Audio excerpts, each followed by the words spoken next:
हाँ, तो हम आनंद के कौन सा चैप्टर है जी? क्षेत्रवृत्ति में 23 सवाल लगा चुके थे। 23 के बाद अब देखिए 24वां नंबर। 24 में को आपको ध्यान से देखना है क्या कह रहा है। सुने, एक वर्ग का प्रत्येक विकर्ण, तो वर्ग आपका बनाना पड़ेगा और जे प्रत्येक विकर्ण माने एक कोने से दूसरे कोने तक की दूरी कितनी है? 14√3 है। तो इसका क्षेत्रफल क्या होगा? तो हमें वर्ग के विकर्ण से वर्ग की भुजा ज्ञात करनी पड़ेगी, तभी भुजा से हम उसका क्षेत्रफल ज्ञात कर पाएंगे। तो वर्ग का विकर्ण बराबर आप लोगों को पता है कि विकर्ण बराबर होता है √2 गुणे भुजा।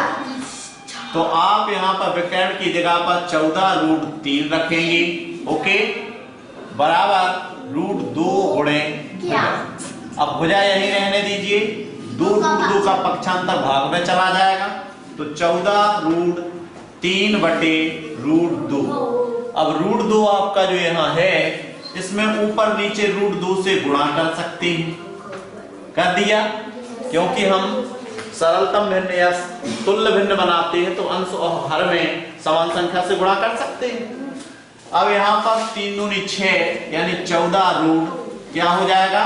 6 बटे में आपका 2 दूनी 4। अब √4 का वर्गमूल आप लोग जानते हैं कि 2 होता है। 2 का भाग अगर आप 14 में देंगे तो 7 हो जाएगा। आगे क्या बढ़ेगा? 14√6 बटे 7, वो 2। 4 का वर्गमूल 2। 2 एकम 2, 2 सत्ते 14 बराबर 7√6। 7√6 बन गया। अब √6 का वर्गमूल आपको आता है, वो √6 का वर्गमूल आपको आता है, कहाँ आता है? जब आपको आनंद का पहला ही चैप्टर पढ़ाया था उसमें √6 का दशमलव में वर्गमूल निकला था 2 क्या है? 2.449। तो 7 तो आपका ज्यों का त्यों रहा और √6 की जगह पर 2.449 इतना करेंगे, गुणा कर देंगे। 9 7 63 की 3 हाथ ले 6, 9 4 सत्ते 28, 28 और 6 34 की 4 हाथ ले 3, 7 चौको 28, 28 और 3 31 की 1 हाथ ले 3, 7 दूनी 14 और 3 17। इसमें 3 अंक बाद दशमलव, इसलिए 1 2 3 यहाँ आ जाएगा आपका दशमलव। इतने वर्ग मीटर होगा तो मीटर, सेंटीमीटर में थी इसलिए भुजा, तो क्षेत्रफल भी आपका काय में आ जाएगा सेंटीमीटर। 17.1 वर्ग का प्रत्येक विकर्ण इतना है, तो क्षेत्रफल क्या? तो ये पता क्षेत्रफल नहीं है, अभी ये भुजा निकली है। क्या निकली है? भुजा। तो भुजा कितने की है? 17.13143 सेंटीमीटर की आपकी क्या निकली है? भुजा। अब क्षेत्रफल क्या होता है? वर्ग का क्षेत्रफल आप लोग जानते हैं, भुजा गुणे भुजा। तो भुजा आपकी 17.143 गुणे 17.1 कितनी कैसे आ गई? 14√3 हाँ हो सकती है, गुणे 143। अब इसका आपस में आप गुणा करेंगे तो 17 17 अगर करते हैं तो 289 के आसपास तो है ही है।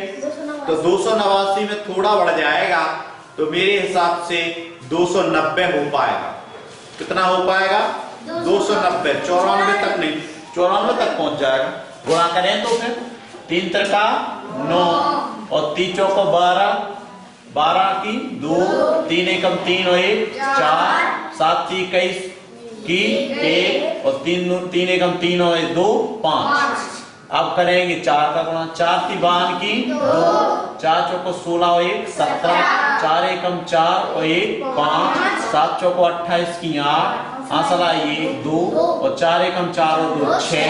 अब इसमें 1 का गुणा करेंगे, 1 3 का 3, 4 का 4, 1 का 1, 7 का 7, 1 का 1। अब इसमें हम 7 का गुणा करेंगे, 7 की 21 की 1 हाथ ले आए 2, 7 चौको 28 2 30 हाथ ले 3, 7 1 7 3 10 का 0 हाथ लाई 1 और 7 सतंगे 49 1 50 का 0 हासिल आएगी 5 7 एकम 7 5 12। अब गुणा करना है 1 का तो 3 4 1 7 1, ठीक है, जोड़ दीजिए 9 4 10 4 14 की 4 हासिल आई 1 5 5 10 11 1 12 12 की 2 हासिल आई 1 आई है तो 1 को 1 2 2 और 5 8 8 2 2 और 8 10 10 और 5 15 15 3 18 18 की 8 हासिल आई 1, इसमें जोड़ देंगे 7 7 14 14 और 4 18 18 की 8 हासिल आई 1 तो हो जाएंगे 3 अब 9 और 1 को 1 2। अब पता अंक दशमलव लगना है आपका 6 अंक 1 2 3 4 5 6 यहाँ लग गया दशमलव। अब 293 तो हो ही गया, लेकिन ये 8 आपका खुद शून्य बन के आगे हासिल दे जाएगा तो क्या हो जाएगा लगभग 294 वर्ग सेंटीमीटर। ओके, समझ में आया? गुणा करना पड़ेगा और √6 का भी गुणा करना पड़ेगा तो इतने की निकली भुजा और भुजा गुणे भुजा बराबर क्षेत्रफल। तो अब तो कर लोगे ना, दशमलव में कोई रोना धोना तो नहीं है, वो बहुत पुरानी चीज हो गई। अब दशमलव आप लोग इतना पढ़ चुके हैं कि आप उसमें कोई टेंशन नहीं है। 25 क्वेश्चन नंबर 25 बहुत आसान से आराम से बताया। एक वर्ग की भुजा 21 सेंटीमीटर है तो इसका क्षेत्रफल क्या होगा? एक वर्ग है जिसकी भुजा कितने हैं 21 सेंटीमीटर की है और क्षेत्रफल बराबर क्या? तो बहुत सरल है ना, कठिन है। चलो क्या होता वर्ग का क्षेत्रफल बता। हाँ, तो वर्ग का क्षेत्रफल बराबर भुजा गुणे भुजा। भुजा आपकी 21 की है, फिर 21 की 21 गुणे 21 बराबर 441 वर्ग सेंटीमीटर, क्योंकि क्षेत्रफल में वर्ग इकाई लगाना जरूरी होता है। आ गया समझ में अंजना? Question number 26। एक वर्ग की भुजा, एक वर्ग दिया है जिसकी भुजा 4√2 की है, 4√2 मीटर, तो इसका विकर्ण क्या होगा? तो विकर्ण का सूत्र लगाना पड़ेगा। हम जानते हैं कि विकर्ण बराबर √2 गुणे भुजा होता है, तो जो मान जहां का है वहीं रख दीजिए। √2 तो आपका सूत्र का है, गुणे भुजा का मान 4√2 है, तो यहाँ 1 माना जाएगा। 1 चौके 4 ज्यों, लेकिन √2 का गुणा √2 में करोगे तो √4, अबे 2 दूनी 4 नहीं, √2 दूनी 4। अब 4 का वर्गमूल 2 होता है, इसलिए 4 गुणे 2 करेंगे तो बराबर 8। तो 8 सेंटीमीटर क्या है विकर्ण। समझ में आ गया? 8 सेंटीमीटर क्या है विकर्ण। जे आपने सूत्र आनंद में ही सीखा है ना, पाइथागोरस प्रमेय से भी यही निकलता है। हाँ, क्वेश्चन नंबर 26। अगर आनंद गाइड नहीं करवाते हैं तो मैं उन बच्चों को कमजोर मानता हूँ, और मतलब ऐसी जनरल चीज छोटे तो कुछ नहीं पढ़ा, आनंद पढ़ लिया तो बहुत कुछ पढ़ लिया। क्वेश्चन नंबर 27 में आप देखेंगे तो सबसे पहले सवाल को पढ़ा जाता है ध्यान से। एक समचतुर्भुज, सम माने तो जानते हैं ना, ऐसा चतुर्भुज जिसकी चारों भुजाएं बराबर हो। सम माने बराबर और चतुर माने 4 और भुज माने भुजा। ऐसा चतुर्भुज जिसकी चारों भुजाएं बराबर हो उसे समचतुर्भुज कहते हैं। और प्रत्येक भुजा 17 मीटर की है तो इसकी परिमिति ज्ञात कीजिए। परिमिति या परिमाप एक ही कहलाता है, ठीक है। तो ये क्या है? समचतुर्भुज का परिमाप बराबर समचतुर्भुज का परिमाप बराबर भुजा गुणे 4। आप कहोगे सब वर्ग का भी यही है। वर्ग का इसलिए यही है क्योंकि वर्ग की भी चारों भुजाएं बराबर होती है, इसलिए भुजा गुणे 4। समचतुर्भुज की भी चारों भुजाएं बराबर होती है, इसलिए भुजा गुणे 4। परिमाप भुजा गुणे 4। तो भुजा आपकी 17 मीटर की है, 4 का गुणा करेंगे, 7 चौका 68 मीटर। 68 मीटर इसकी परिमाप है। समझ में आ गया? नहीं आया? क्वेश्चन नंबर 28 में कह रहा है एक समचतुर्भुज के दोनों विकर्ण क्रमशः, देखो समचतुर्भुज माने ऐसा चतुर्भुज जिसकी चारों भुजाएं बराबर हों और कोई भी कोण 90 अंश का ना हो, लेकिन एक विकर्ण तो इसमें बड़ा होगा नहीं होगा, एक विकर्ण उसमें छोटा होगा। जे D1 मान लेते हैं, जे D2 मान लेते हैं। D1 है डायमीटर, डायगोनल, डायमीटर माने होता है व्यास और डायगोनल माने होता है विकर्ण। समझ में आया? तो D1 इंटू D2, इसका आपने क्षेत्रफल का सूत्र सीखा होगा। एक तो छोटा वाला मानेंगे 20 और बड़ा वाला मानेंगे 26, पक्का 26 सेंटीमीटर और ये 20 सेंटीमीटर। इसका क्षेत्रफल क्या है? तो आपको पता है कि समचतुर्भुज का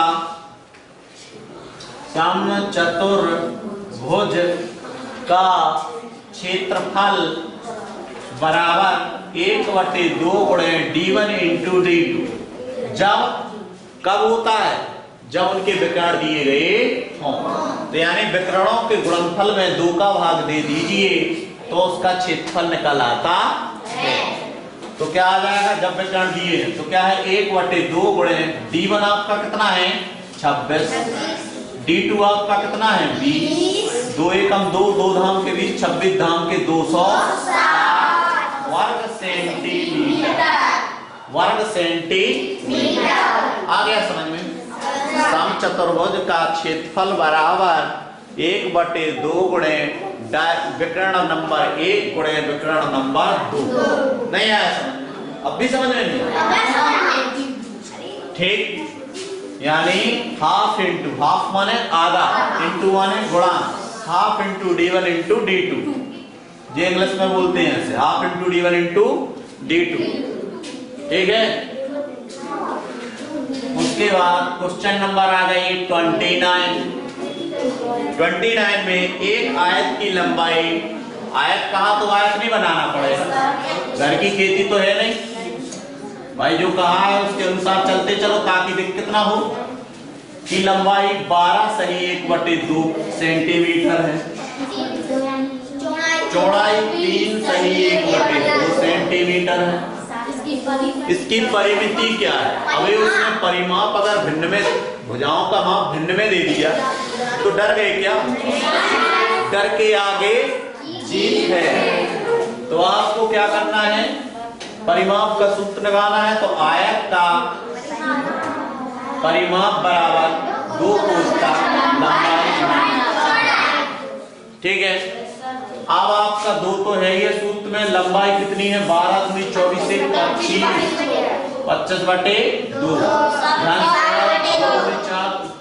7/2। अब आपका जो हर 2 है तो सजाती है, तो आंसर जोड़ के हर जाओ का तो 37, 27, 25 और 7 जोड़ोगे 32, तो 2 कोष्टक 32/2। 2 से काट दोगे 16, अबे 16 में 2 का गुणा करोगे 16 दूनी 32 सेंटीमीटर। तो आयत का परिमाप बराबर 32 सेंटीमीटर। अब भी समझ में नहीं आया क्या? पक्का? चलो क्वेश्चन नंबर 30 पे आ जाते हैं। सिंपल है।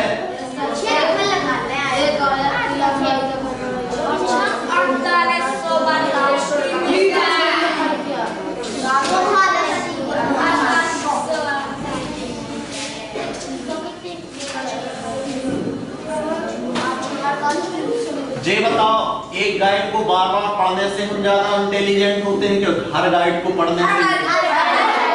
एक गाइड को पढ़ेंगे तो बे चीजें आपको मिलेंगी, पक्का। और 2 गाइडें पढ़ेंगे तो आपका रिवीजन भी होगा और छूटी हुई चीजें भी पूरी हो जाएंगी। और तीसरी गाइड पढ़ेंगे तो भी उसमें हमें कुछ ना कुछ अलग से मिलेगा और रिवीजन भी होता चलेगा। और चौथी गाइड पढ़ेंगे तो फिर अब हमारा दिमाग वेरी इंटेलिजेंट हो जाएगा। इसीलिए गाइडें ज्यादा पढ़ना चाहिए, लेकिन आप लोगों का थोड़ी सी उसमें ये है कि खर्चा बढ़ जाता, क्योंकि अलग से गाइड खरीदनी पड़ती, बस यही खर्चा। तो जब आप 25-20 हजार रुपए देंगे तो यार 1000-2000 की गाइडें भी खरीद सकते हैं। जब जिंदगी बनाना है तो फिर उसके लिए मास्टर भी अगर तत्पर है पढ़ाने के लिए तो आपको भी उतारू रहना चाहिए। चलो क्वेश्चन नंबर 30 आ जाइए। एक आयत की लंबाई चौड़ाई क्रमशः, आयत कहा तुरंत आयत बना लीजिए। लंबाई 80 सेंटीमीटर, चौड़ाई 60 सेंटीमीटर और क्षेत्रफल बराबर क्या? तो आयत है इसलिए आयत का क्षेत्रफल, आयत का क्षेत्रफल बराबर लंबाई गुणे लंबाई 80, चौड़ाई 60, 6/48, 2 शून्य के 2 शून्य। अब क्षेत्रफल है तो वर्ग सेंटीमीटर। ओके, अभी नहीं आया क्या? Question number 31। एक आयत की लंबाई चौड़ाई क्रमशः 10 मीटर तथा 24 मीटर है, तो इसके प्रत्येक विकर्ण कितना लंबा है? विकर्ण तो उसके बराबर होंगे। ठीक है, सुनिए। एक आयत कहा इसलिए आयत बना लिया। इसकी लंबाई कितनी है? 24 मीटर, लो लंबाई की जगह, और चौड़ाई कितनी है? 10 मीटर, ये रख दिया। अब विकर्ण निकालना है, यानी कोने से कोने तक की दूरी विकर्ण कहलाती है। ये क्या है? विकर्ण। तो विकर्ण आप या तो पाइथागोरस प्रमेय से लगा दीजिए। 24 गुणे 24 करेंगे 100, 576। 10 गुणे 10 करेंगे 100, 576 और 100 जोड़ेंगे तो 676। तो 676 का वर्गमूल निकालेंगे तो 26। विकर्ण कितने का है? 26। आ गया। एक तो ऐसे आ जाए। अब नहीं तो आपको विकर्ण का सूत्र पढ़ना है, तो विकर्ण बराबर है आयत का विकर्ण बराबर क्या बताया था? रूट लंबाई की घात 2 धन चौड़ाई की घात 2। तो इसी को आगे रख लीजिए। लंबाई की जगह कितना है आपकी? 24, 24 की घात 2 धन 10 की घात 24 का बराबर होता है 576? नहीं होता। रूट 576 धन 10 का होता है 100। 576 और 100 जोड़ेंगे तो 676। तो रूट 676। अब 676 का वर्गमूल निकालेंगे तो निकलता है 26। तो विकर्ण कितने का हो जाएगा? 26 सेंटीमीटर। आ गया समझ में? पक्का? किसको नहीं आया ये बताओ। Question number 32। एक समांतर चतुर्भुज की आसन्न भुजाएं 4.5 मीटर तथा 2.5 मीटर है, तो इसकी परिमिति ज्ञात कीजिए। समांतर माने जानते हैं? ऐसा चतुर्भुज जिसकी चारों भुजाएं यानी आमने सामने की भुजाएं समांतर हो। जे इसके समांतर जा रही है और जे दाएं वाली भुजा बाएं वाले के समांतर जा रही है। समांतर रेखा नहीं जानते? समांतर नहीं जानते। जिनको अनंत तक बढ़ाते जाने पर उनके बीच की दूरी ना तो घटती है और ना ही बढ़ती है, उन रेखाओं को समांतर रेखाएं कहते हैं। तो ये आपका समांतर चतुर्भुज हो गया, राइट। अब समांतर चतुर्भुज की भुजाएं आसन्न माने बगल बगल वाली, पास पास वाली। तो एक तो है आपकी 2.5 मीटर की और एक है आपकी 4.5 मीटर, यानी लंबाई वाली लंबी है, छोटी वाली ये आसन्न भुजाएं होंगी। अब इसकी परिमिति निकालना है, तो परिमिति माने चारों तरफ का माप। तो क्या है? चाहे आयत का सूत्र लगा दो या समांतर का परिमाप। तो क्या होता है? समांतर चतुर्भुज का परिमाप बराबर 2 गुणे समांतर भुजा का योग। नहीं पढ़ा था? समांतर या आसन्न भुजाओं का योग, ये भी पढ़ा था। समांतर नहीं, आसन्न भुजाओं का योग, आसन्न भुजाओं का योग, यही वाला सूत्र पढ़ा था। क्या पढ़ा था आपने? 2 गुणे आसन्न भुजाओं का योग। तो 2 गुणे आसन्न भुजाओं का योग कितना होगा बताओ? एक है 4.5 धन दूसरी है 2.5। तो 4.5 और 2.5 जोड़ेंगे तो 7 हो जाएगा। अब 45 और 25 70, एक अंक बाद दशमलव लगेगा, मुझे हट जाएगा, नहीं जोड़ पाओगे। और उसमें 2 का गुणा 7 दूनी 14 सेंटी नहीं 14 मीटर। कितना होगा उसका परिमाप? 14 मीटर। समझ में आ गया? आ गया? नहीं आया? तो समांतर चतुर्भुज का परिमाप बराबर 2 गुणे आसन्न भुजाओं का योग। ठीक है। Question number 33। एक समांतर चतुर्भुज का आधार 9 सेंटीमीटर है। देखो समांतर चतुर्भुज, ध्यान रखना, जे आपका समांतर चतुर्भुज है, क्योंकि इसकी जे वाली भुजा नीचे वाले की समांतर है और जे वाली भुजा दाएं वाले के समांतर है, बराबर नहीं, समांतर। अब इसके आधार है 9 सेंटीमीटर, यानी जिस पे ये बैठा है यह कितने सेंटीमीटर का है? 9 सेंटीमीटर। लेकिन इसकी ऊंचाई 4 सेंटीमीटर। ये त्रियक ऊंचाई नहीं है 4, ये तो टेढ़ी नहीं है, तो त्रियक ऊंचाई नहीं होती है, ऊर्ध्वाधर ऊंचाई मानी जाती है। तो यहां से डॉट डॉट डॉट डॉट ये आपका लंब डल गया, तो जे ऊर्ध्वाधर रेखा, तो ऊर्ध्वाधर ऊंचाई है इसकी 4 सेंटीमीटर। आ गया समझ में? एक समांतर चतुर्भुज है जिसका आधार 9 सेंटीमीटर का है, जिसकी ऊंचाई 4 सेंटीमीटर है। तो इसका क्षेत्रफल बताइए। तो क्षेत्रफल बराबर आधार गुणे 1/2 गुणे आधार गुणे ऊंचाई, तो नहीं होता, एक आधार गुणे ऊंचाई। आगे बात समझ, क्यों? देखो कैसे, जे आप सोचोगे कि सर जे तो लंबाई गुणे चौड़ाई हो रहा है, अगर आप इतना हिस्सा यहां से काट के यहां पे रख दो तो बताओ आयत नहीं बन जाएगा? नहीं बन गया, जे आयत और जे पूरा आयत नहीं बन गया। तो आयत का क्षेत्रफल क्या होता है? लंबाई गुणे चौड़ाई। तो फिर ये समांतर चतुर्भुज का क्षेत्रफल क्या हो जाएगा? आधार गुणे ऊंचाई। तो समांतर चतुर्भुज का क्षेत्रफल बराबर आधार गुणे ऊंचाई। समझ में आ गया?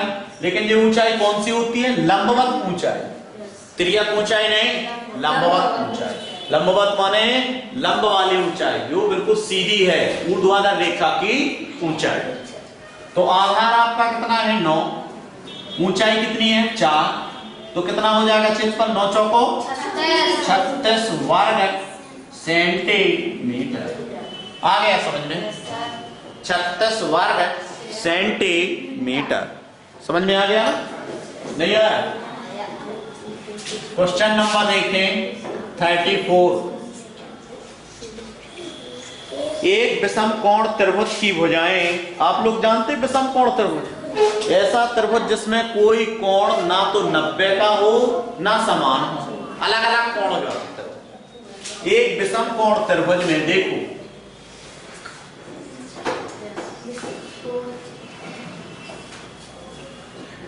देखो ये क्या है आपका? विषम कोण त्रिभुज, कोई कोण इसमें 90 अंश का नहीं है, यानी जब कोण नहीं है बराबर तो इनकी भुजाएं भी बराबर नहीं है। एक भुजा छोटी, एक भुजा बड़ी, और एक भुजा और बड़ी।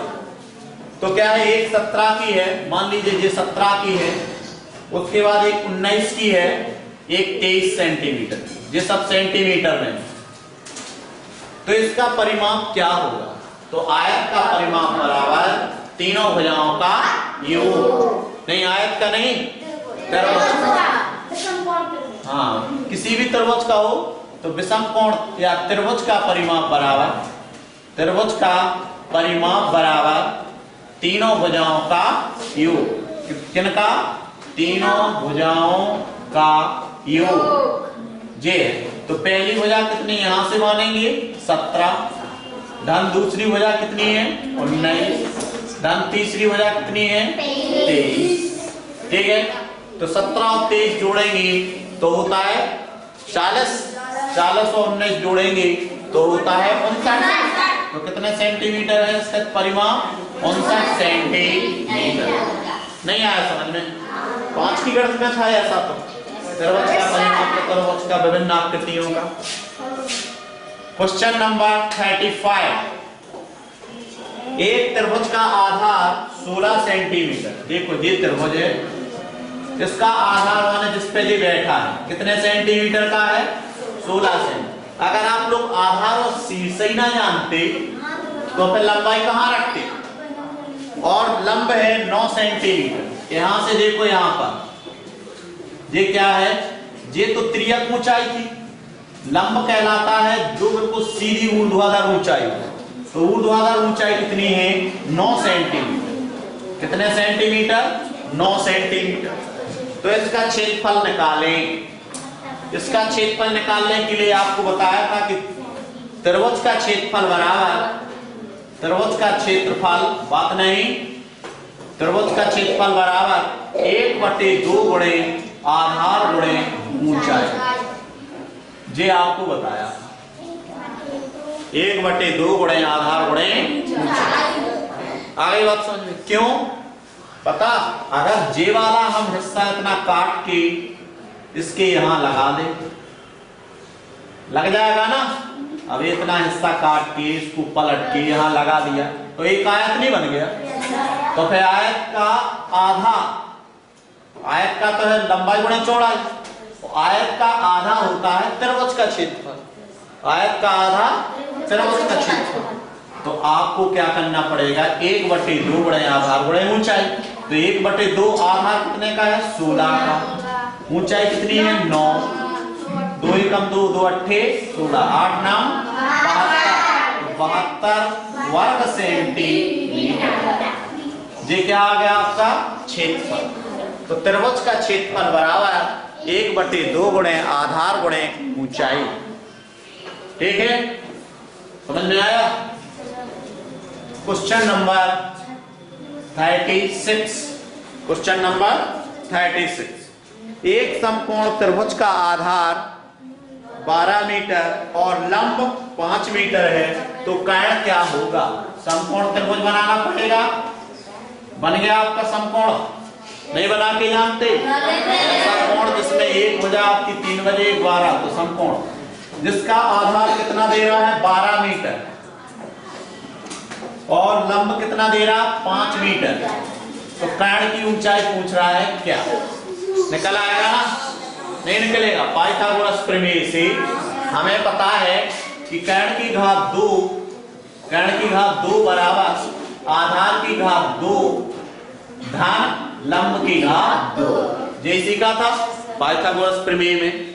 तो क्या है? आप कोण की जगह निकालना है तो आधार कितना है? 12, 12 की घात 2, लंब कितना है? 5, 5 की घात 2, 12 12 144, 50 25, 144 और 25 169 बराबर कोण की घात 2। कोण अगर हम इसकी घात 2 हटाएंगे तो इस पर रूट छोड़ जाएगा। तो कोण बराबर रूट 169, इसका वैल्यू निकालेंगे।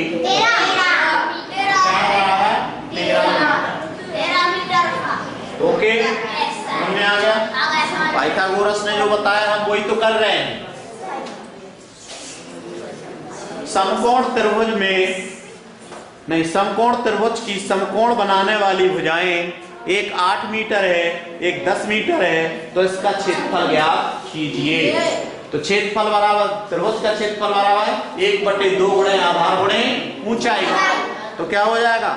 8 × 80, 80 का आधा 40 वर्ग मीटर आएगा इसका क्षेत्रफल। चलो मैं आगे बताता हूं अगली रिकॉर्डिंग में। ओके।